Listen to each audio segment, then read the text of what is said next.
Okay. All right. So I go a little bit earlier. All right. Welcome back to another reading of Otto's Toy Factory, official creepypasta. So this time I decided to do something a little different.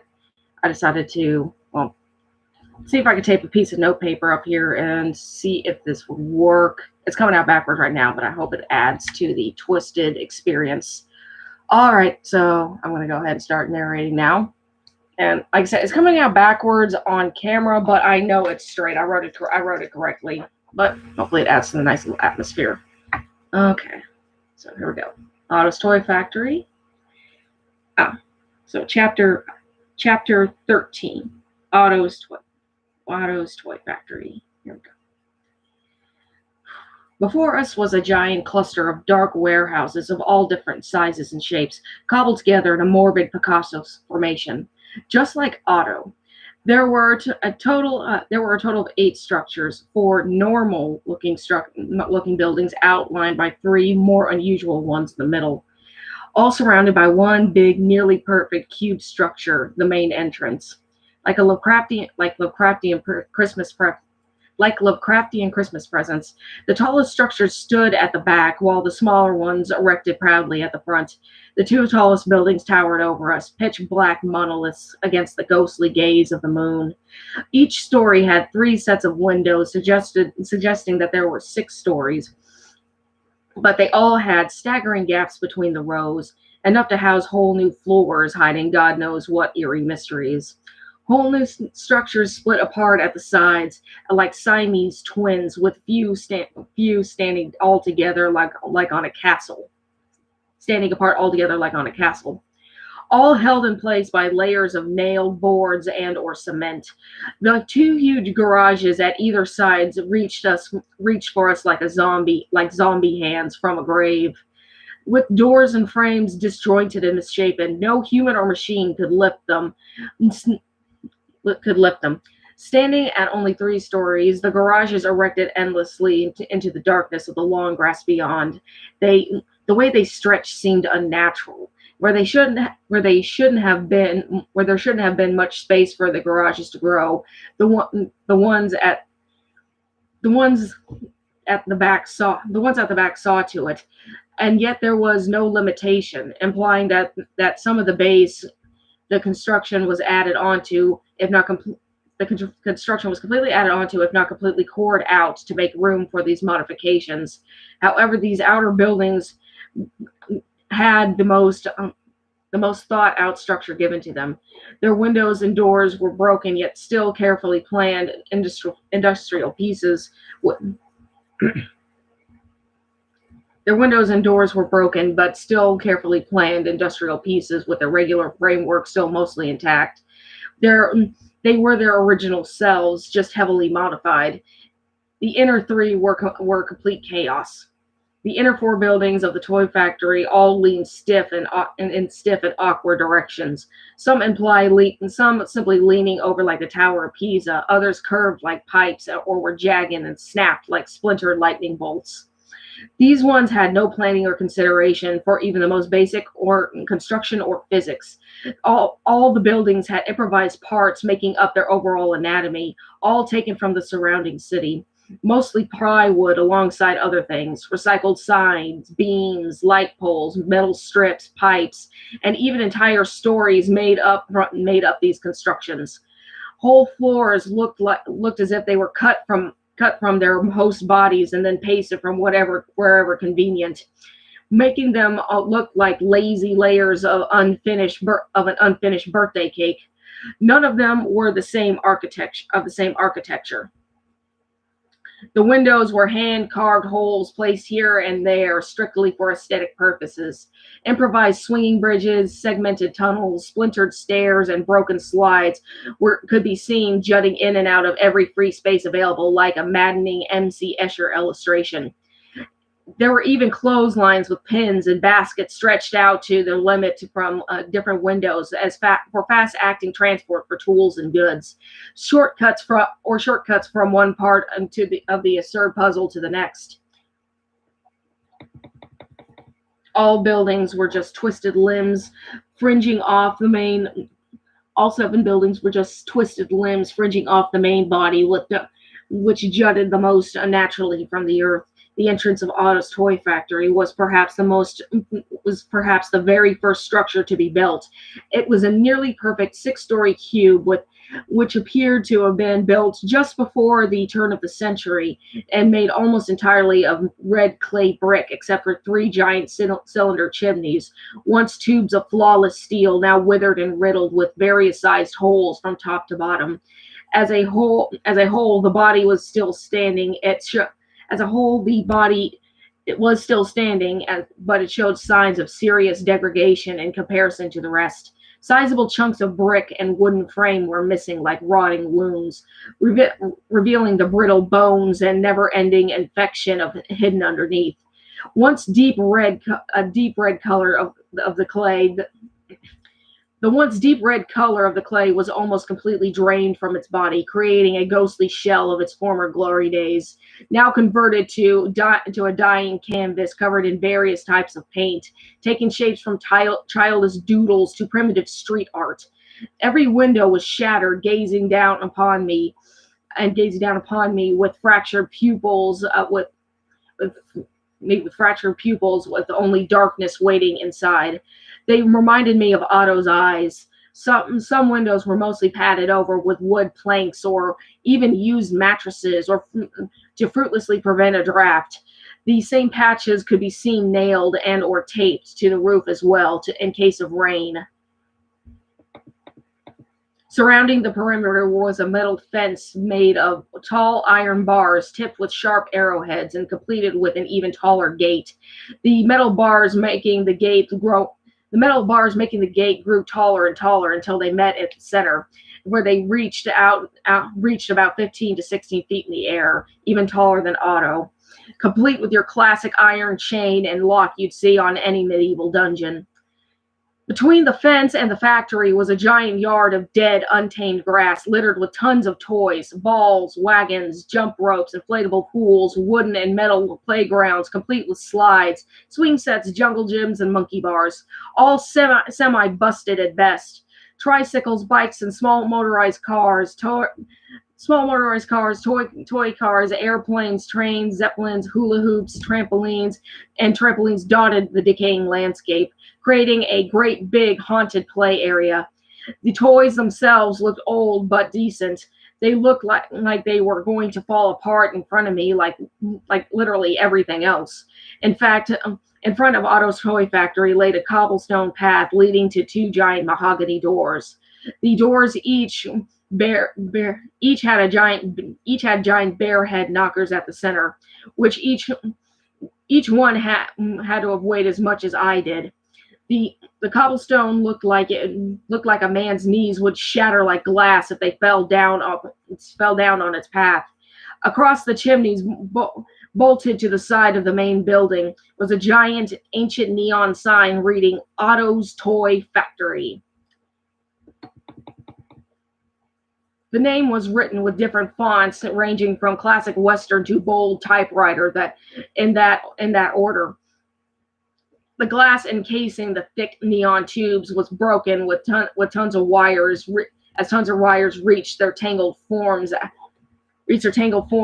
from the wounds of their frame in every direction like matted dirty hair on an animal. The S in Otto's Toy Factory was backwards, in the same manner the R in Toys R Us was. But unlike that design, which had to have been planned, this was done completely by accident, and nobody bothered to notice or consider fixing it. The T in factory was upside down and the Y was slanted, both barely holding on by few metallic threads. Most other letters making up the sign simply leaned forward with the rusty, damaged bolts barely holding them to their frame. Lining the frame was a tangled mess of loose bundled wire haphazardly tied to the metal, possibly to prevent it from blowing with the wind. The sign wasn't even on, but I guess it was a good thing. It would burn down every forest in California if it was. I still remember how the factory towered above us, draping its gloom over the street like a blanket, its appearance more akin to a jungle gym, condemned for who knows how long. Every inch of its structure whispered warnings of death, with every window glaring into my tiny frame like a wall of unforgiving eyes. I felt naked, even though I had clothes on, an entity with such twisted structure and outrageous intellect.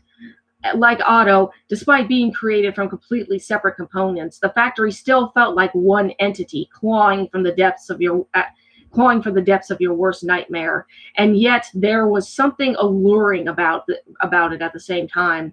Despite all of the factory's foreboding nature, it still maintained some sort of charm to it, an inviting essence which compelled a person to go inside and explore, but only on a dare if they were dumb enough to test their bravery.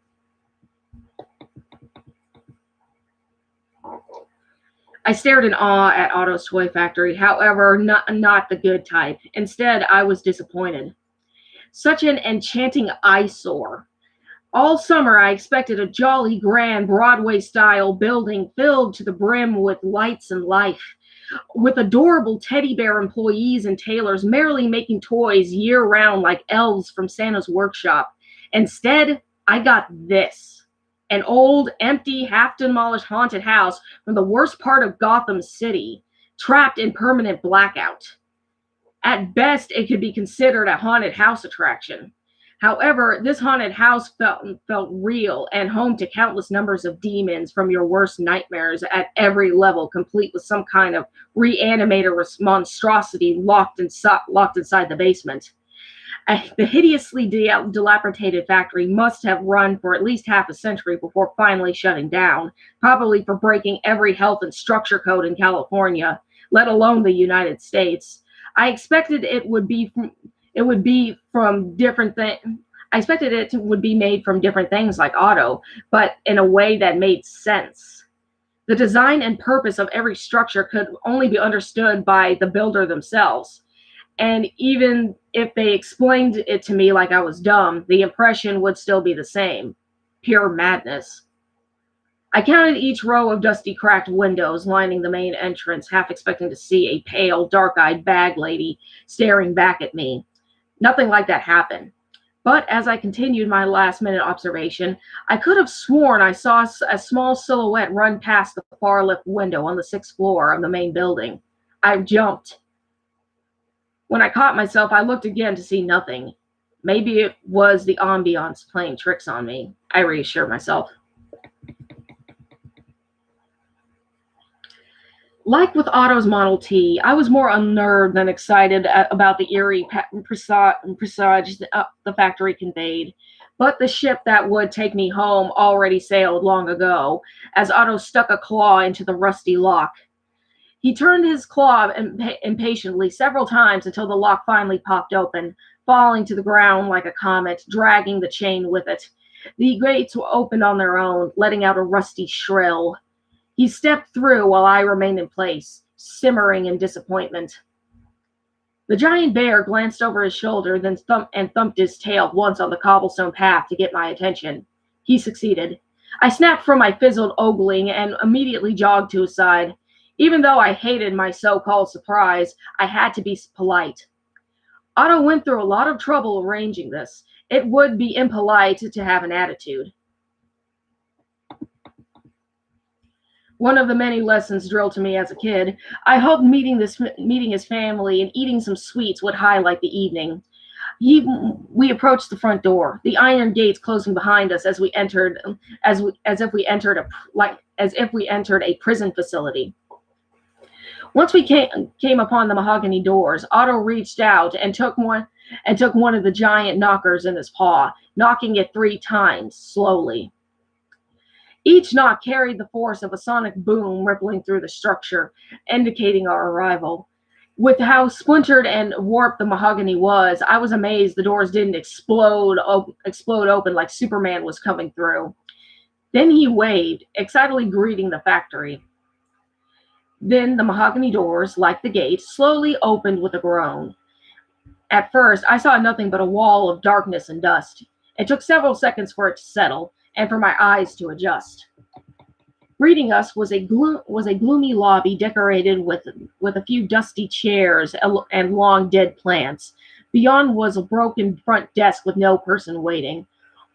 The old wooden wall behind was worn down by constant weather and termite damage.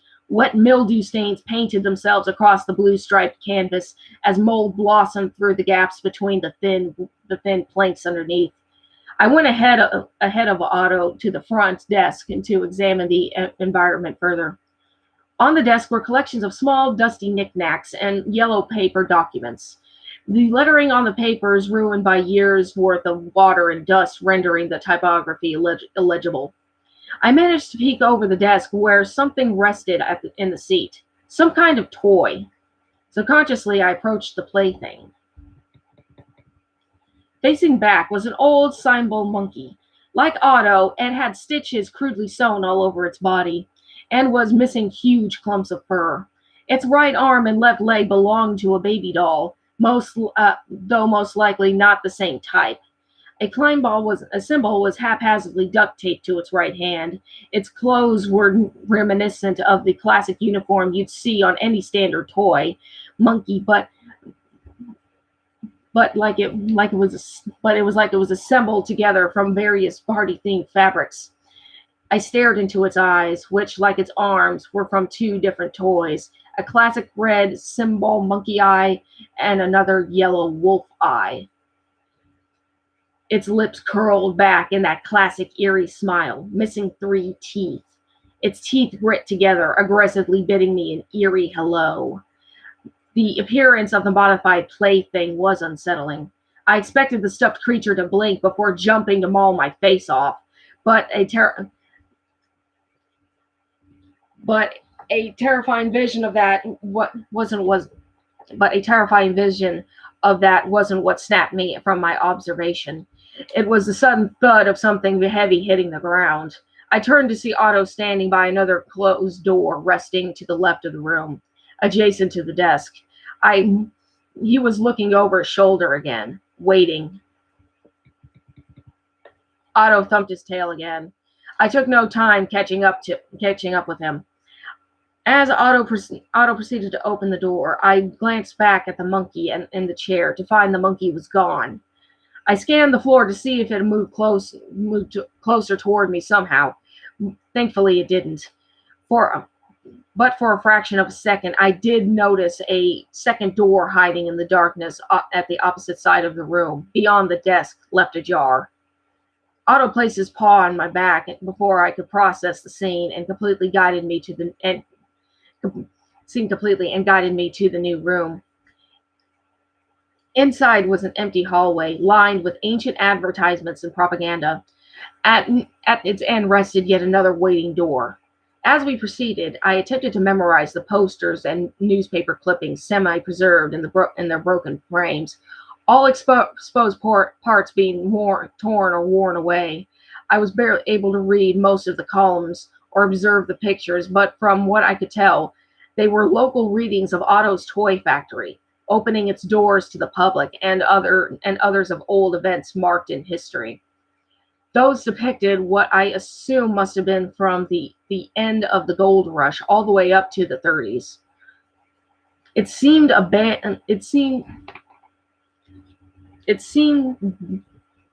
this abandoned town truly was thriving in its era, but then what happened to make people abandon it so suddenly and seemingly overnight? It was It was the final framed image at the very end of the corridor that stood out from the rest. The final image was what I believe may have been the key to answering my question. As Otto took his time unlocking the next door, I took my time to get a better look at the article. Of course, like the others, it was too damaged for me to put together every piece of the puzzle. From what I could tell, it was some type of paper article framing a torn sepia tone photo, appearing to have been taken on a hot summer day. The newspaper publishing the article was called Thomasville Tales, with a logo of a teddy bear wearing a yellow bow tie. The, the half of the photo that remained showed a tall, pudgy man standing high behind a pedestal. The man's eyes were scratched out, but his old-fashioned tacky suit and tie suggested he was middle-aged. Behind him were three rows of children of different ages and races, wearing baggy, hand-me-down clothing and coats made of wool, all of which were filthy and riddled with holes. Some of the children appeared to have been injured from work-related accidents, with some wearing bandages or even missing entire limbs, while others simply were covered in dirt and seemed overworked. The children were standing on stages in three neat rows, the tallest children in the back, the smallest in the front, the same manner as a class of elementary students posing for a picture day. However, they were surprisingly expressionless. The man himself had an overly enthusiastic grin on his face, his teeth gritting together, and a thick H. Upman cigar hanging from his mouth. Framing the mystery man's chubby face was a set of mutton chops. The man was extending his arm proudly to his newest company idea in the same manner Otto revealed his factory. Only that piece of the photo was torn away. Fringing the bottom edge was a photo of an audience that, judging by their body language, appeared to take this big reveal in a very negative way. Vaguely detailed profiles of people gasped hideously at whatever attraction the creator beheld. Beside the image was a single newspaper column. What I could see read, "Thomasville Controversy, Otto Thomas and the Monster Mascot." On the morning of August 25th, 1928, the people of Thomasville gathered around Otto Thomas's iconic toy factory to witness the big reveal of their new mascot. Designed by the great toy maker and founder of Otto's Toy Factory, Otto Thomas himself. After months of anticipating an investment of thousands of dollars, the public cheered in anticipation of the reveal of the adorable cartoony character, only to be met with a maniacal monstrosity. The children cried in terror as parents and grandparents yelled in appall at the display of the creature.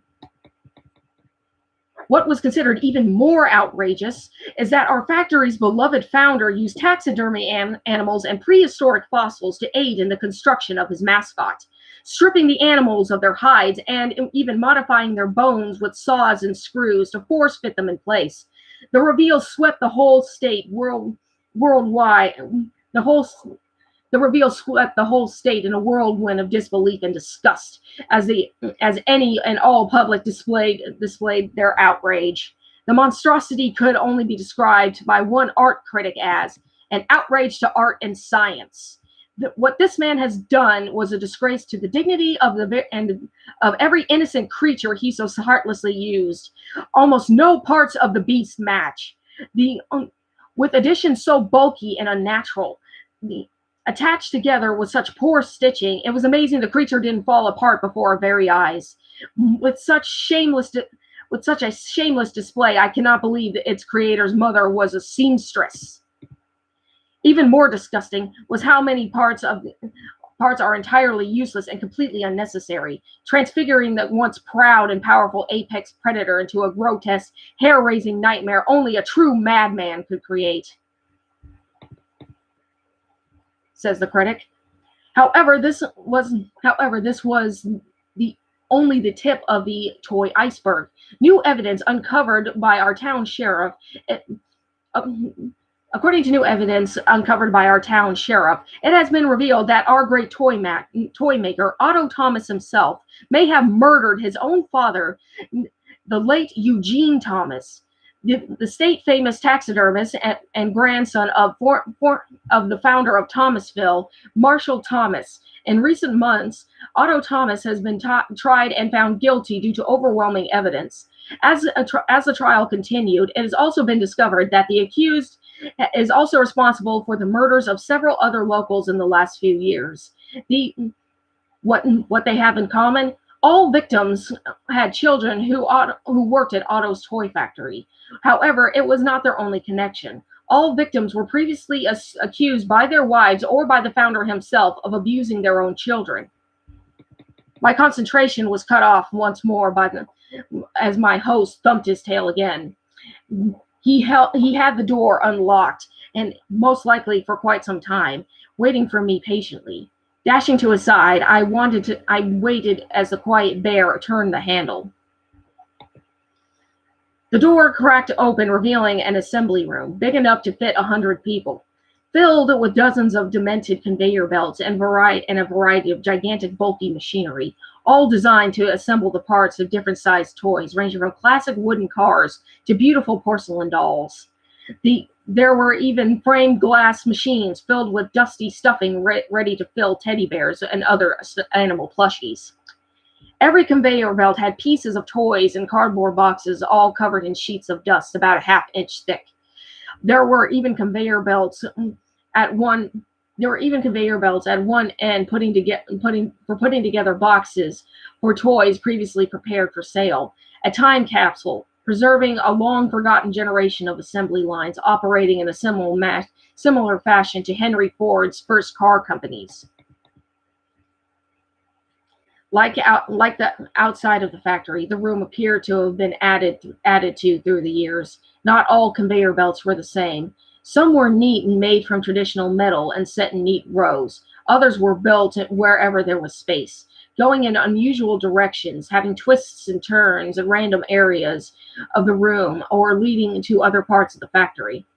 Some belts were angled to ascend through the ceiling and floors or stretch to the ceiling and floors or stretched to some far corner of the room. Others were coming from other rooms, running through this room and extending to another one. Not all of the belts had the rubber making on their platforms. At least 3/4 of them used improvised materials like pantyhose, carpet, yards of fabric, or sheet metal. What was even more unnatural about these machines were their repairs. All of the machines were worn down, many of which it seemed impossible to operate. All were in dire need of real repair or retirement. All their current repairs were crude, simple band-aid solutions which would inevitably wear off, but remaining ignored anyway. Machines were fixed with duct tape, rubber bands, caulking, and crazy glue, amongst other things. Their claws used to carry boxes and finished toys all seemed to be taken from arcade claw machines, while their chains came from various sources like bikes and jewelry. At the outside, at the far end of the room, a flight of spiral stairs leading both upwards and downwards from the floor. But the outside left no indication that there was a basement. Layers of writing and pictures were tacked onto the walls, drawn by children of different ages, using all different colors and mediums, from crayon to paint. Mounted onto the walls from floor to ceiling were rows and rows of glass cabinets, all empty. At the bottom part of the frames of each cabinet were brass plaques with names carved into them. Some I could read were standard names like Zach, Bob, Molly, Tracy, Buck, Mikey, and so on. However, there were also some unusual and less common names like Amongo, Stitches, Patches, Zia, and Man, with 2 N's, and so on. Otto led me across the room where yet another door waited. Behind that door yet was another unoccupied room filled with rows of tables adorned with blobs of dried paint, wood blocks, and carving tools. This room too was massive. It appeared to be the room for painting or applying the finishing touches on a product. Antique chairs were neatly pushed to their assigned tables as if they'd been used earlier in the day. All the tables had bits of wood and metal everywhere, dancing around dancing. Just a second.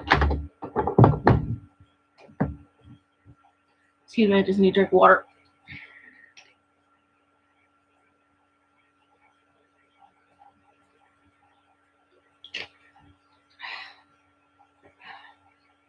Oh,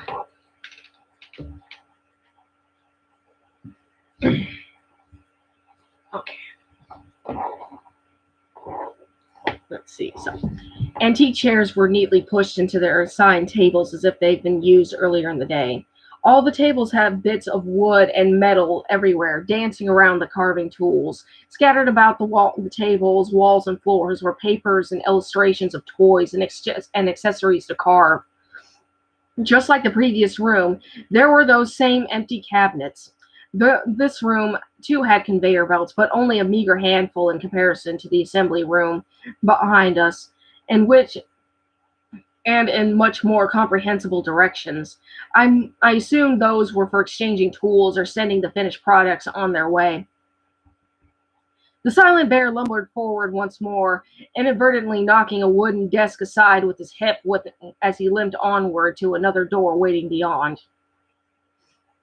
Behind that was another massive room full of sewing machines and even more jumbled conveyor belts. Bits of dusty, mummified fabric and sewing needles were strewn about the floor. Resting next to onto all the tables were different sized mannequins to tailor outfits for a toy. The lack of consistency with the mannequins only made me think Otto made different sized toys. As some as big as a man, others as small as a music box. The walls here too were covered from top to bottom with writing and cabinets. Once more, I followed Otto through the various doors, all revealing similar setups. Dozens of rooms filled with industrial equipment which haven't seen the light of day in decades. Various tools, illustrations, and toy parts on the floor, and doodles on the walls. Each room had their own cocktail of madness and surprise waiting for me at the other side. All the rooms were all so different yet surprisingly similar. It was like a maze. Even more unusual wasn't the conveyor belts and equipment, but the vents. The factory's ventilation system was not even a ventilation system, consisting more of tunnels and multicolored tubes one would find at McDonald's or Chuck E. Cheese, but not always made of plastic, but metal, concrete, wood, or even glass.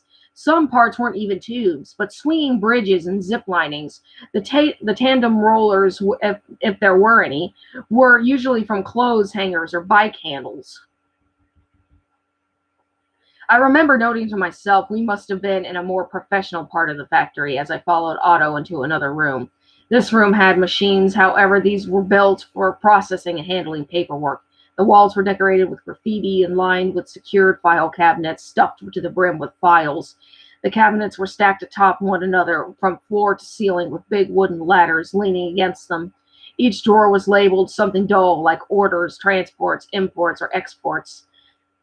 There were also wooden desks with typewriters and stacked with ink, ribbons, pens, and papers about various boring subjects. The walls did have pictures and maps tacked on them.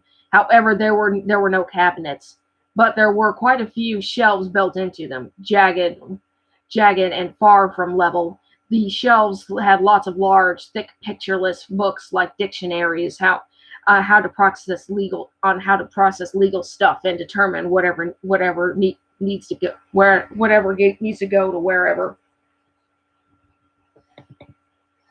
This must have been where they processed addresses and other legal stuff, the boring stuff. Perhaps another building altogether, I explained to myself as I followed Otto across the room to another door, leading to the same type of room, then another and another. Eventually, we entered the final room of the main floor. On the main floor, a drawing room complete with corkboards and chalkboards and design sheets for newer products. Here was just brainstorming, generating new ideas to bring to the market. This room was nothing but a really long desk with a few old wooden roller chairs at either side, as if one. And okay. This room was nothing but a really long desk with a few old wooden roller chairs at either side, with one giant cracked leather chair set at the end, I presume for Otto. Wads of paper and half-chewed pencils scattered about the floor and table, and all filled with the drawings and catchy slogans geared towards advertising. A concept I can only imagine was easier said than done. I also assumed the room, like so many others, was just one of dozens. At the end of the room, was past the big leather chair, was an elevator guarded by a diamond patterned metal gate. Atop the transportation device was a glass floor indicator, written in stylish numbers from -6 to 6. Confused, I looked to the sign next to the elevator. We were on floor 1. A ding bell sounded as the door slowly slid open, waiting patiently for us to enter. Otto stepped inside, his head drooping down and his sides almost squished between the walls. I entered alongside him, and of course I could barely fit because of because of the bear's bulky size. As he did, the door put up a as he did, the door put up a fight, moving halfway belly before hitting the bear's gut and sliding back into its original position. Otto made 3 comical attempts to close it, growling growling impatiently with each try, with one of which sounded dangerously close to a muffled cuss word. He wasn't finally able to close it until the 4th attempt, sighing irritably as though his nose was pressing.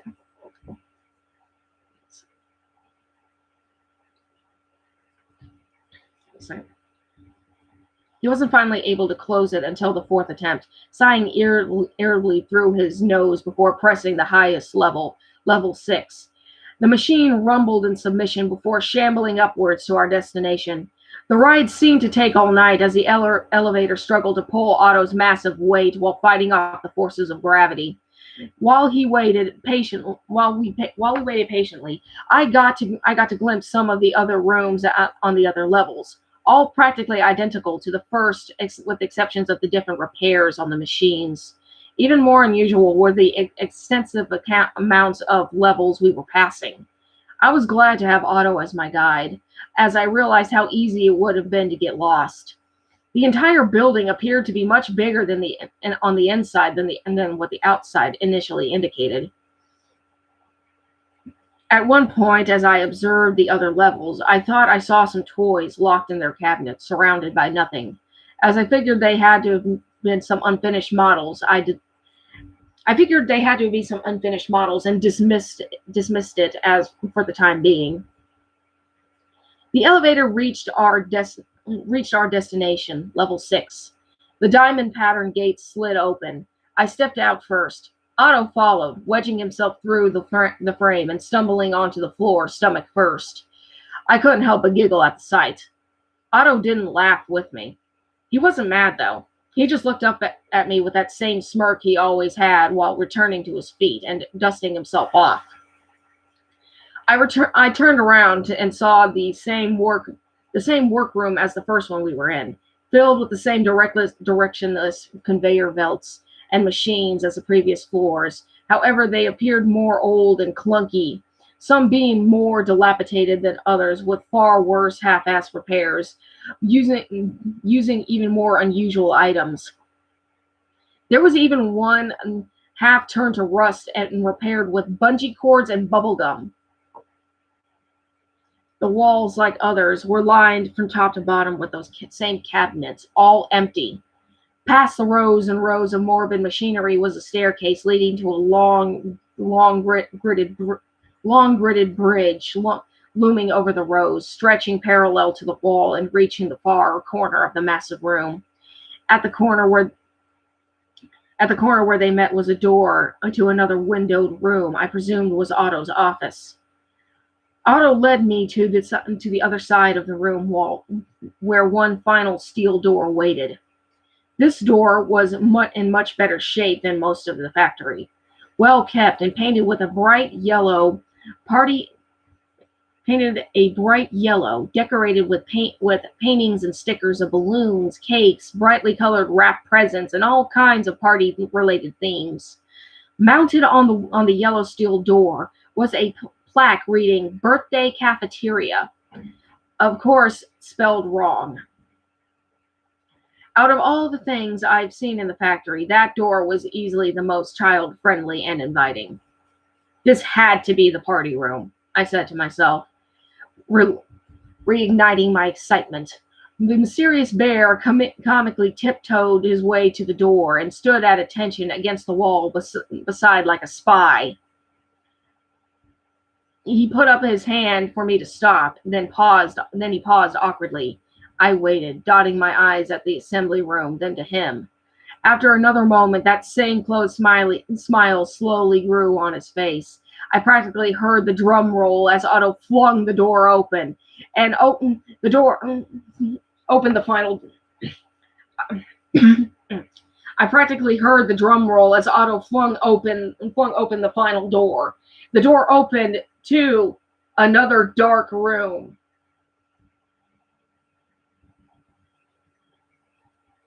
Okay. Chapter 14, highlight of the evening.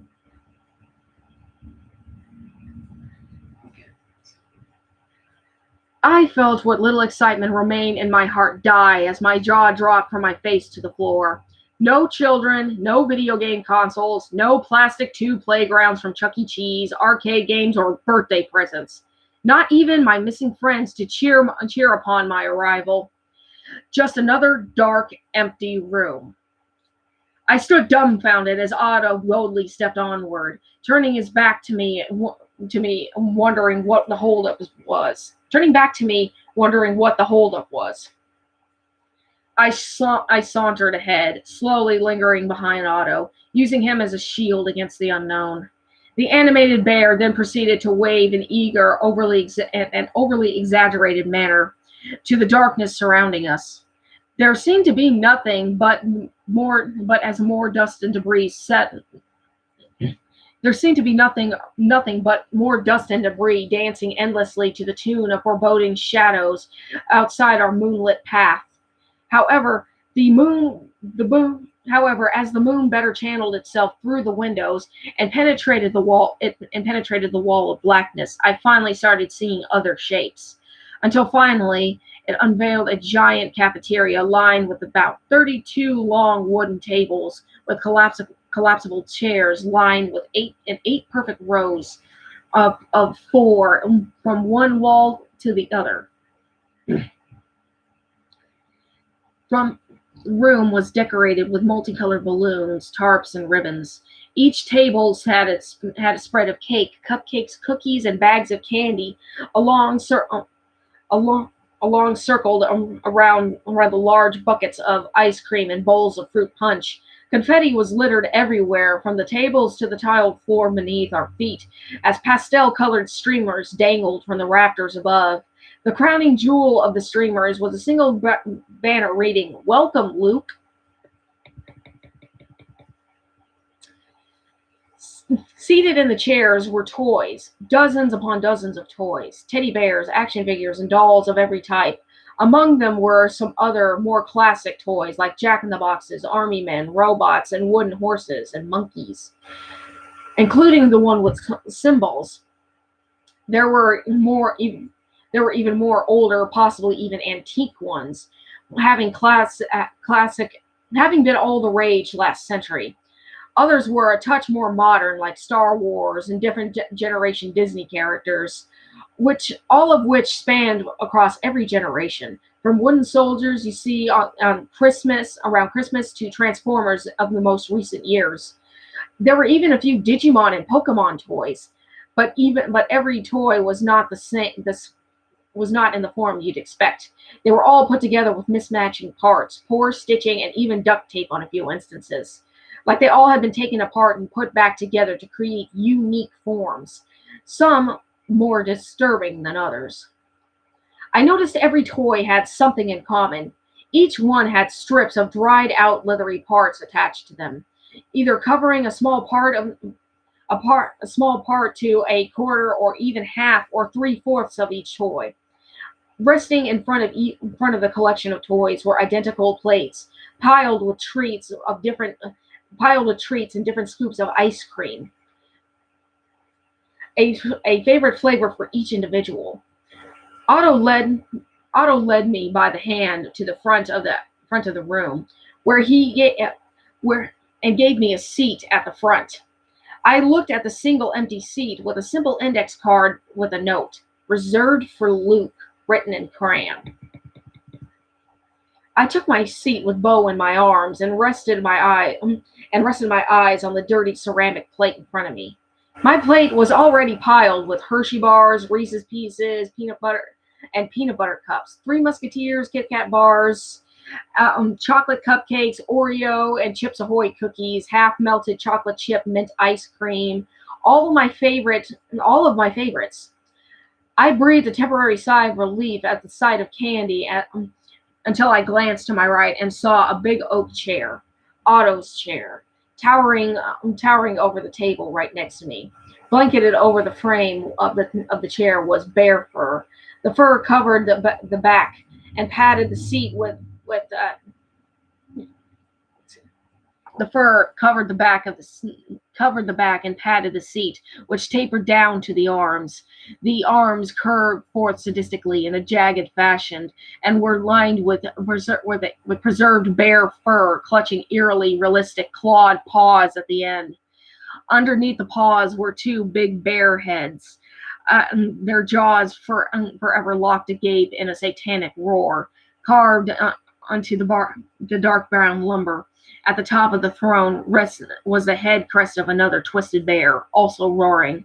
Adorning the supports were even more of the wooden heads of bears, monstrous bears, each stacked upon one on the other, each stacked upon one another, jaws gaping proudly with insane eyes, distorted muzzles, and grotesque teeth. The legs were whittled into the twisted limbs of a bear, curving like lion paws on it, and curving like lion paws on an old bathtub, and ending with unnaturally long claws, more akin to thorns on a demonic shrub. Behind Otto's chair was a stage where Otto himself stood. The stage almost reminded me of the kind you'd see in an elementary school for everyday use. Other than some ropes and a curtain, there was nothing unique about it. With him was a human-sized ceramic Santa Claus tied to a metal table, complete with gears so that it would be adjusted to his liking. Later in life, the medical table would come around to Later in life, the medical table would come to remind me of the barber chair from Sweeney Todd, a formerly harmless and standard object, now reformed and given a new purpose. At first, I had no idea what was going on until I saw the karaoke machine resting on a stool at the end of the stage. Otto pressed play. The music commenced, and it was from my favorite movie, The Nightmare Before Christmas, and it was Oogie Boogie's song, my favorite song. With the tune playing, Otto reenacted the scene where Santa Claus was sent down to Oogie's lair by lock, shock, and barrel. Every step, every line was almost in accordance with the scene. But that wasn't the only thing that blew my mind. For the first time, I saw Otto moving his mouth. He was lip singing, of course, but still, he was actually moving his mouth like he could talk. His stitches were surprisingly flexible. It was as if he rehearsed it a million times all over and over again, all year, just for me. I smiled at the scene and applauded when he finished, forgetting about everything else. Second.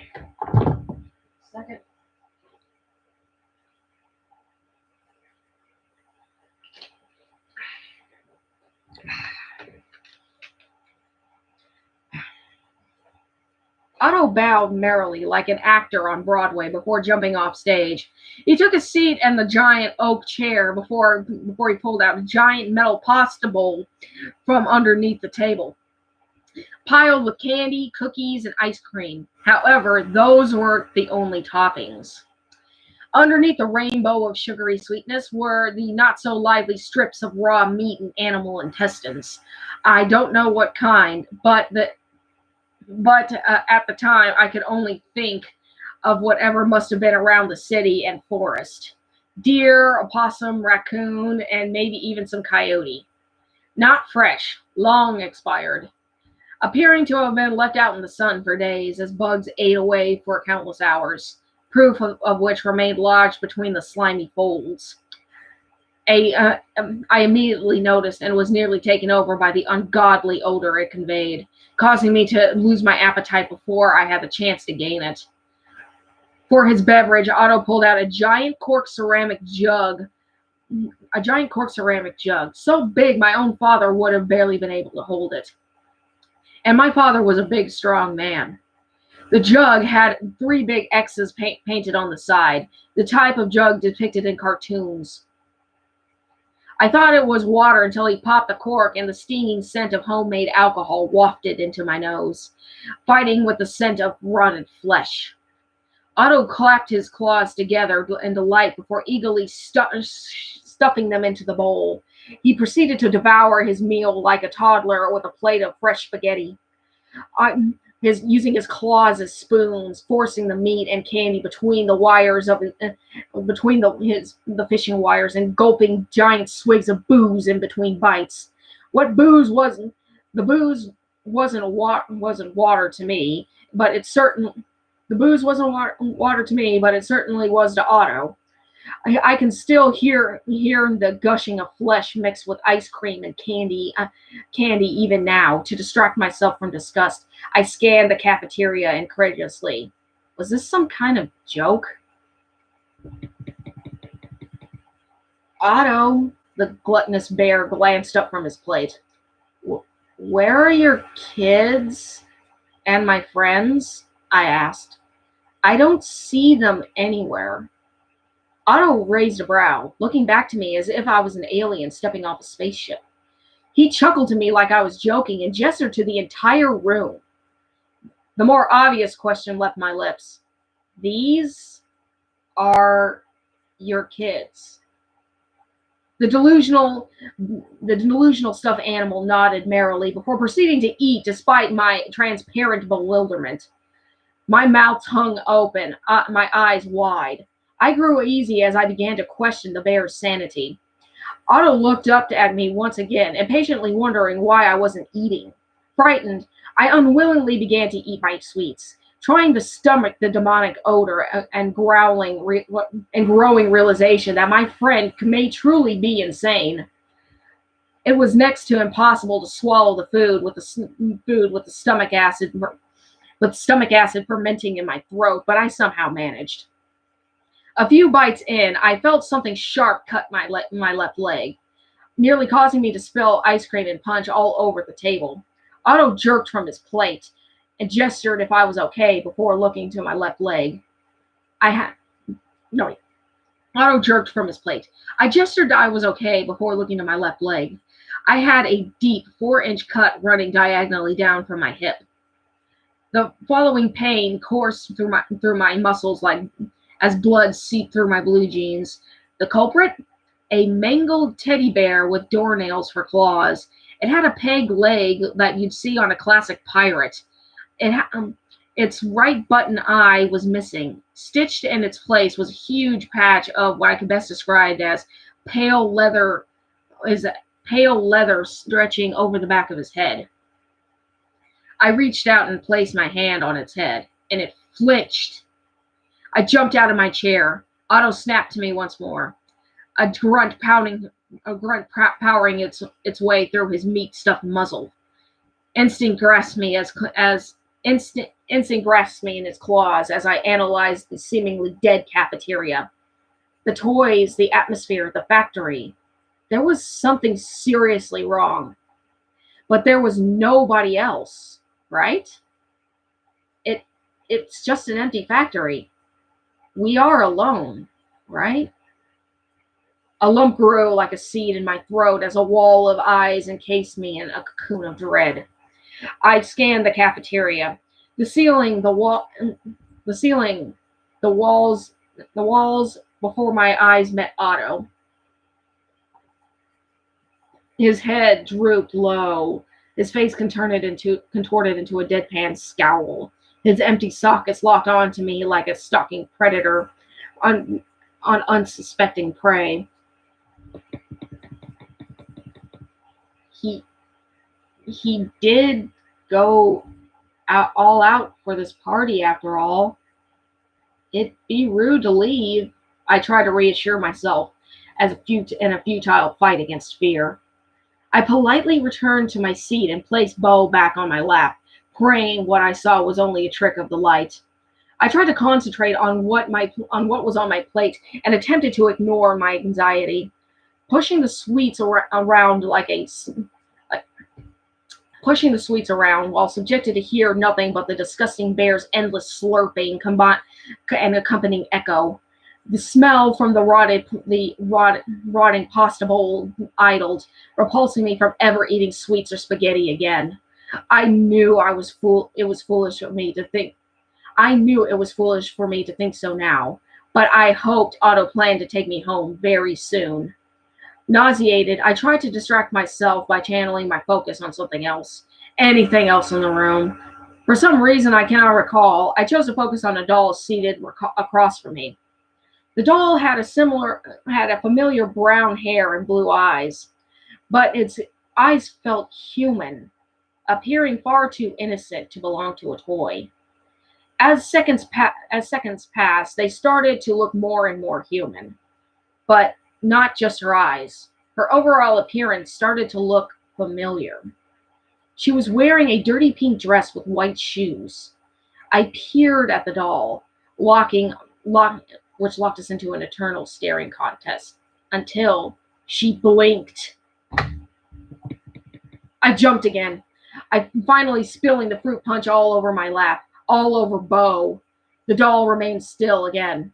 I glanced to the toy resting to the doll's right. Resting Resting in the neighboring chair was a blocky toy robot. Like with the doll, I found myself staring at it until its head turned to face me. The robot's eyes flashed rapidly upon eye contact. I thought I was going to have a seizure, as all the colors drained from my face and my body seized. I don't know if it was instinct, but I snapped my sight away from the robot and found myself observing the room again. This time, I could detect more signs of life. A jack-in-the-box seated 3 rows behind me jostled before whipping forward to devour its plate. I didn't hear any chewing, just sucking noises as the contents on its plate shrank into nothing. I past the doll, and a row ahead, a stuffed dog that seemed to be observing me from its seat. The dog kept its eyes locked on me as it licked the last bit of melted strawberry ice cream from its plate. Finally, I looked to the plush resting next to the robot. Seated was a stuffed dinosaur who, like the doll, had surprisingly human eyes staring back at me. His plate was also already finished. And next to that toy was yet another plushie. It appeared to be some type of demented Digimon, but I wasn't able to confirm this as the toy was concealed by the shadows. I rocked back and forth in my chair. Fear radiated through my body as more and more signs of unholy life sprinkled about the room. More toys began moving and twitching. Some started to sloppily eat their food. Others seemed to casually socialize like kids at school lunch. That's when the whispers started, subtle at first. Eventually, they echoed through the room, and soon enough, the halls. Otto's toy factory was exploding with childlike conversations, talking, joking, and laughing carelessly, treating this moment as if it was an everyday occurrence. Meanwhile, I remained isolated in the corner, pissing my pants. Clutching Bo tightly to my chest, I buried my face into my knees like a 4-year-old hiding under bed sheets from a nightmare, trying to make myself as small as possible. Eyes clamped shut, palms crushed into my eardrums, shivering like a tree in a thunderstorm.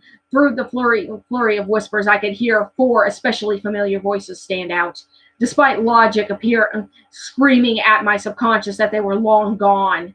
So suddenly, out of the cacophony of conversations and laughter, one lone voice dominated. A deep, heavy voice, which sounded human, having a thick, flamboyant southern accent, only with a hellish, bestial backtone, sending a dark, icy chill across the nape of my neck as it spoke with sarcastic cadence. Hey, kid, don't act so surprised. My body stiffened. It took all of my willpower to lift my head and slowly turn it to towards the only source. Otto the bear was leaning forward, his cheek resting on his left paw, his nose inches from mine, a big, toothy grin grotesquely spread across his face, a type of grin only bears adorning his armchair could replicate. Inside these strained bars of fishing wire, I finally saw Otto's teeth for the first time. His front teeth weren't a typical set of teeth seen on an average bear, only larger, while his back teeth, where the premolars and molars should have been, were shark's teeth. Large triangles of sharp bone with jagged grooves engraved in the edges, perfect for cleaving through flesh. There was only one kind of shark my childish mind could think of when I saw them, the great white shark. Chunks of bugs and rotted meat were squished between them. Saliva oozed from his lips and his saliva oozed from his black lips as his eyeless gaze drilled through me. His ears stood atop his fuzzy crown in a silhouette of devil horns. My eyes widened. I remained suspended in overwhelming horror, but amazingly, I managed to choke out. Otto, did you say something? Otto snapped from his paw, empty sockets glistening. Just when I thought it couldn't be. The bear's twisted, toothy smile managed to actually broaden with glee. Oh, what's the matter, Luke? You look like you've seen a ghost. Otto's true voice exploded with charmingly terrifying enthusiasm. I jumped out of my chair, having long forgotten Bo as he fell to the floor. I stepped back as I stared into Otto's eyeless demonic sockets. Vertigo seeped into my mind as everything else in the room disappeared, until only Otto remained. I could do nothing but stare back, eyes wide, ears open, nose twitching with fear. The bear, Otto, remained seated in his throne with that psychotically whimsical simper dominating his muzzle. He raised his right paw slowly and waved to me playfully, his chubby digits fluttering with a flirty, cartoonish demeanor. His claws slid against one another the same way Freddy Krueger's would, cutting their way deeper and deeper into my nightmares with each dull slice. The same way he waved to me the first night I saw him, all those months ago. My heart sank as adrenaline pounded through my temples as the urge for flight overrode all forms of reason. It made me somehow muster enough courage to take another step backwards from the table. Upon noticing this, Otto raised a brow, his face contorted to that of confusion. He leaned over the table and spoke sadistically. Why, what's the matter, son? You don't like the party I thrown for you. I didn't answer. I just continued to back away slowly as my world came crashing down before me, knowing my life was in serious danger. Otto impatiently dropped his paw on the table like a dead flounder. A boisterous thud rippled through the silence of the cafeteria as the weight of his arm shook the table like it was San Francisco. Junk food took to the air before raining down on the linoleum floor. Instinctively, I froze at attention, staring into the hollow pits for eyes, feeling my free will falling further and further away. But what little instinct remained tore through the hypnosis. I took another step back, then another, then another. The demon bear grew increasingly impatient. His breaths grew slower and more ominous, but was attempting to hide it under his trademark smile.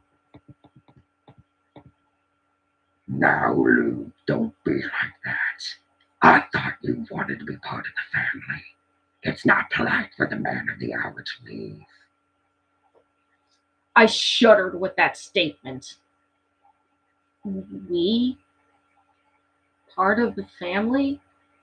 It was then I finally remembered the other toys in the cafeteria. All of them had their eyes locked onto me, observing every move I made. I looked back to Otto. His face was starting to unmask his true intent. His ears drew back, his brow furrowed as he started to growl irritably.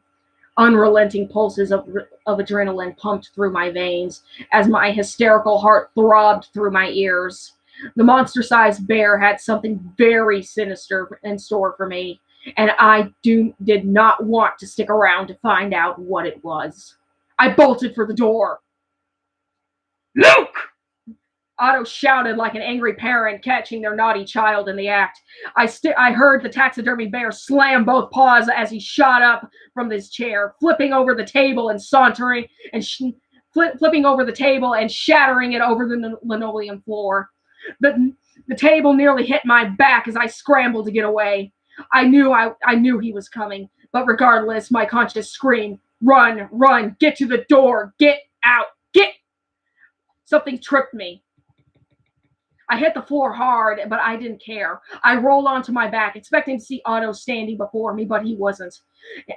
He was out of his seat, but nowhere near enough to trip me. Instead, there was a wooden, child-sized Christmas soldier staring down at me from his chair, extending from his round wooden hand an authentic Winchester rifle. The soldier had his look The soldier had this look of excitement on his painted scarecrow-like face as he withdrew. Otto proceeded to stomp towards me like an angry father. With the second wind, I lifted my limbs and hurried into a crab walk before rolling to my feet. The other toys watched as I bolted for the exit as Otto closed in, slamming my body into the door and then slamming the door behind me in a futile attempt to slow him down. Otto burst through the door with no effort as I darted through the assembly room. I knew I wouldn't make it to the second exit without him catching me. So I dotted my eyes swiftly until I saw a chain dangling loosely from the bridge above. At the last second, I jumped onto one of the broken conveyor belts and took a leap of faith, which rewarded me. I don't know how, but I managed to successfully climb the chain like a rope, barely evading the bear's Kruger claws. I stumbled over the rail and collapsed on the metal grid, my body pulsating with relief. I remained there breathing heavily. For a second, I foolishly thought I was in the clear. Luke! I looked over the edge. Otto stood outside the cafeteria door, scowling at me between the conveyor belts, his hands resting at his sides while thumping his tail on the floor impatiently. And where do you think you're going, boy?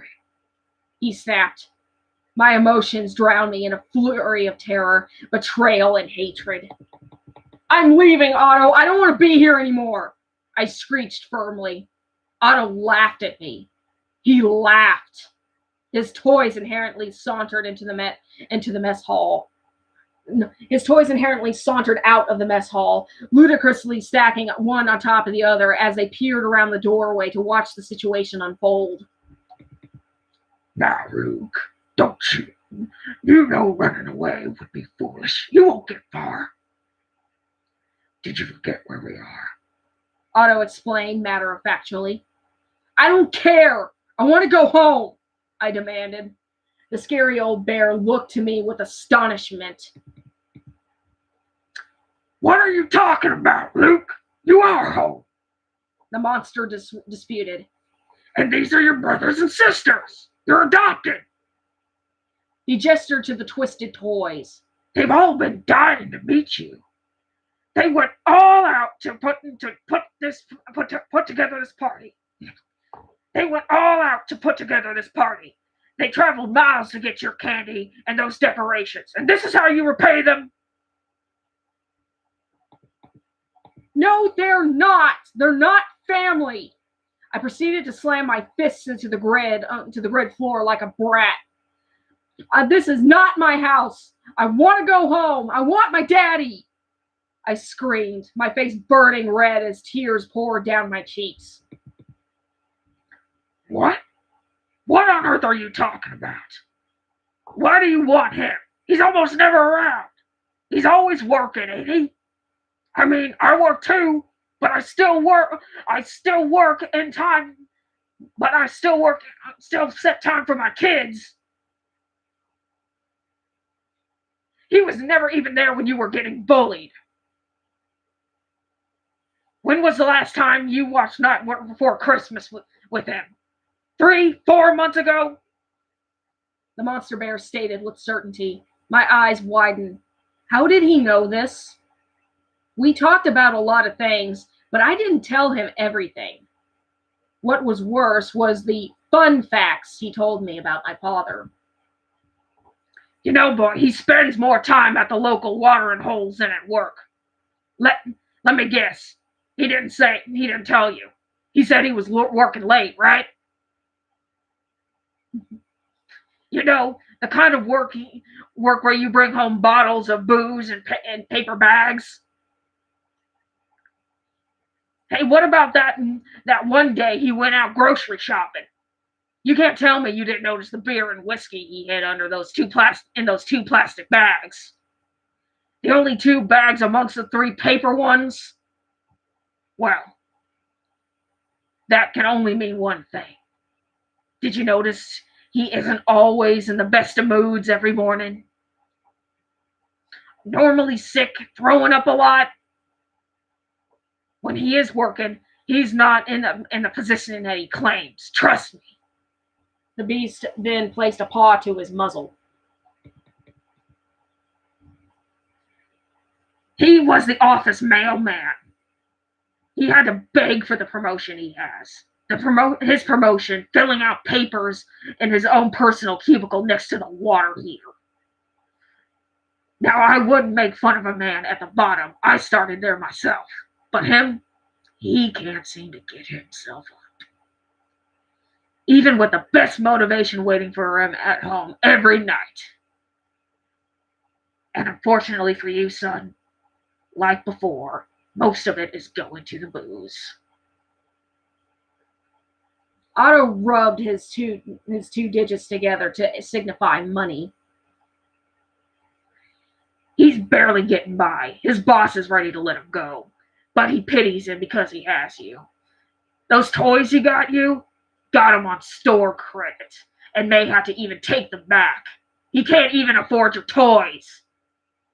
Yet he can afford 3 12-packs and 6 trips to the local watering holes this last month alone. You think he can even get you to college at that rate? Also, it has come to my knowledge he's been getting a little too friendly with a female coworker.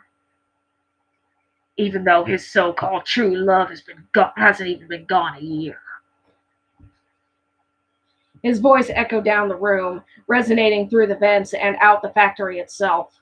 I could do nothing but stare in ungodly disbelief as my innocence came crashing down around me as Otto concluded. Trust me, son. He's unfit to be your father. You end up taking care of him before you have a chance to get a life. Otto perked up and gestured to himself confidently as he made his next statement. But I can. I'm the proud owner of this establishment. It makes plenty of money, and it is a perfect home for kids. I have plenty of rooms to sleep and food to keep you fed. And you get to learn the trade early. All you have to do is your share of the work. Then you could set yourself up and have a good life consisting of work and play. Doesn't that sound great? The psychotic bear ecstatically asked, with bulging sockets, holding his arms out as if asking for a hug. No, no, no! I want my daddy, I childishly chanted, slamming my fist into the grid with every word, my voice cracking under stress and emotion. Otto lowered his arms and his face dropped with to a more serious demeanor. Boy, he ain't your daddy no more, he stated in a brutish, monotone voice. He then puffed up his chest and beat it with his giant paws. I'm your daddy now, Otto growled with an eerie smirk. The toys cheered their demonic glee, stabbing my ears. Tears flooded my eyes. I grew sick. I had enough. No, you're not my dad. Fuck you.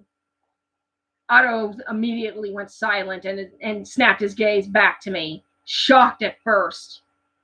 Then his face slowly retched into rage. A darker aura took hold of him. The monster bear's ears folded back as he took in deep gulps of air through his nose like an angry bull, his hollow sockets now full of malice. I whimpered at the sight. I knew what was coming. He roared a furious, paralyzing roar, piercing my ears and shaking his prized factory. Then, as quickly as he started, it stopped. I opened my tearful eyes to see Otto seething with rage, his children trembling in terror. Otto finally unveiled his true nature, the nature of a deranged, dangerous, depraved beast, hell-bent on getting what he wants. And even and heaven help the person who says no. Well now. The angry bear started through gritted teeth. Looks like someone needs a little attitude adjustment. The bear's voice boomed through the floor as he cracked his knuckles. However, he was quick to restrain himself, expeditiously taking on a more civilized posture, managing to successfully mask the monster underneath once more. A new mortifying smirk grew upon his muzzle. Well, fine. A little corporal punishment always builds character. You obviously need a little more molding than I thought. Otto barked as he wheeled around, stomping eagerly along the ends of broken conveyor belts to the opposite side of the assembly room. At the end of the wall waited a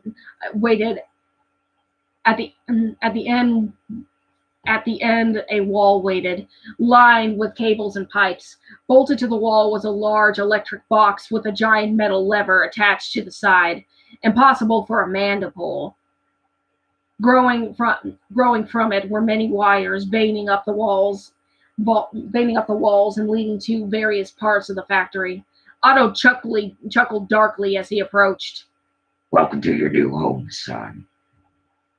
I could do nothing but watch helplessly as Otto the bear took his rightful place beside the box, glaring at me. He clutched the lever with his left paw. The evil bear gazed up at me with an eerie grin, channeling his anger to joy. The monster laughed maniacally. Then, with a jovial, demonic roar, he proudly announced, "Welcome to Otto's Toy Factory!" Otto slammed the lever down. The power box sparked obediently as a bell of bolt electricity, which went racing up the thin power lines. Instantly, the once dead factory burst into life. Alarm bells rang, whistles sounded. One by one, the lights flicked on with sparks, waking the sleeping machines. The conveyor belts let out a heavy mechanical whirs as they started turning, carrying old debris and parts, disposing them into big, bulky machines as they roared and convulsed like fire-breathing dragons, exhaling dust into the air. Even the belt fixed with bubble gum and bungee cords worked as if it was brand new. I could hear the other rooms and levels perform the same act as I lifted myself to my feet and searched frantically for an exit. But from all of that, I could also hear something else. It was almost impossible, but I could barely hear the cacophony of cries echoing throughout the factory. Despite everything, despite this, everything became replaced with Otto's laughing. Oh, you're in trouble now, son. But Otto, who then placed his paw to his snout. Otto said, and then he placed his paw to his snout. Kids! The toys shifted their attention to their master. Meet your new brother. Now I'm afraid he's a little shy and quite bratty. Without turning his head, the monster's eyes shifted to me as his voice deepened. Would you be good little boys and girls and go and do Daddy a big favor? Catch him and bring him back here back to me so I can give him a good talking to. The toys compliantly nodded. They turned to me. For a split second, they were frowning. Then, in unison, they all smiled at me. All their teeth were broken or twisted in some way, with different forms of gingivitis and improvised surgeries. I broke from the terrifying sight and ran across the bridge, hoping for an exit. Otto's children then flooded out the mess hall into the assembly room like wasps out of a nest, climbing over the machines and each other to get to me. At first, I considered the stairs, but that idea was shot down as quickly as it came. Half of Otto's pet monsters were already climbing them. I ran to Otto's office. It was locked. Thankfully, I found a new means of escape. A pile of boxes leading up to a closed air vent. I didn't know how, I would open it, but I didn't care. All that mattered to me was getting out. Otto's children flooded the room, pawing and clawing on top of one another as I did the boxes. I climbed the boxes as the same way as a monkey climbs a tree to escape a predator. One over the other until I met the vent's eye level. Boxes wobbling underneath my knees. I tore at the rusty brown nails with my fingers as the toys closed in, running up the stairs and piling on top of the boxes, and piling on top of one another, and eventually the boxes. My fingernails bled as I finally managed to get the vent open just in time, as the toys were mere inches away. I pulled myself into the small space and kicked down the rest of the boxes. The toys fell, collapsing one on top of the other in a mass domino effect. Otto's sockets widened and his jaw dropped as his shoulders drooped in villainous disbelief. The monstrous bear groaned irritably as he face palmed himself. I climbed inside the vent and wriggled my way into the bowels of the factory. As I crawled, I could hear him shouting, "Well, don't just lay there! Get him! And don't come back till you do!" All right. Looks like I'm going to have to cut it out here. Okay. All right. I thought I was going to be able to get to the next chapter, but it looks like I'm going to have to wait a little bit. All right. So I'm going to have to conclude it here for now. So, yep. So this will conclude the current reading. I thought I could read one more chapter, but it looks like I'm out of time. So I will be continuing with the next chapter Monday.